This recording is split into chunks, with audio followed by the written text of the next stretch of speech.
এই প্রিয়া, তুই কোথায় গিয়েছিলি? আমি তোকে খুঁজে বেড়াচ্ছি। আরে দোতলার টয়লেটটাতে খুব ভিড় ছিল, ওই জন্য আমি তিনতলার টয়লেটটা গিয়েছিলাম, ওটা ফাঁকা ছিল।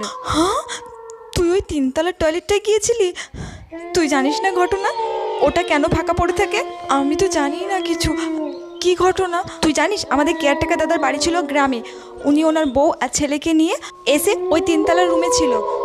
তিনতলার টয়লেটটা অনেক দিন থেকে বন্ধ ছিল, ওইখানে কেউ যেত না। অনেক বছর আগে নাকি ওইখানে একটা দুর্ঘটনা হয়েছিল, সেই থেকে এইভাবে চলতে চলতে হঠাৎ একদিন সন্ধ্যাবেলায় ছেলেটাকে আর কোথাও খুঁজে পাওয়া যাচ্ছিল না। সব ঘর তন্ন তন্ন করে খোঁজা হয়েছে, কিন্তু ওই তিনতলার টয়লেটটা ওটা তো খোলা হয়নি, ওটাতে অনেক দিন থেকেই বন্ধ পড়েছিল। তারপর ওই তিনতলার টয়লেটটা খুলে দেখা হয়, ওখান থেকে ছেলেটার লাশ পাওয়া যায়। হ্যাঁ রে, আমিও শুনেছি ওইখান থেকে ফুপি ফুপিয়ে কান্নার আওয়াজ। আমি তো জানি না ওখানে কান্নার শব্দ পাস। আমিও তো কান্নার শব্দ পাচ্ছিলাম, কে যেন কাঁদছিল। ওরে বাবা।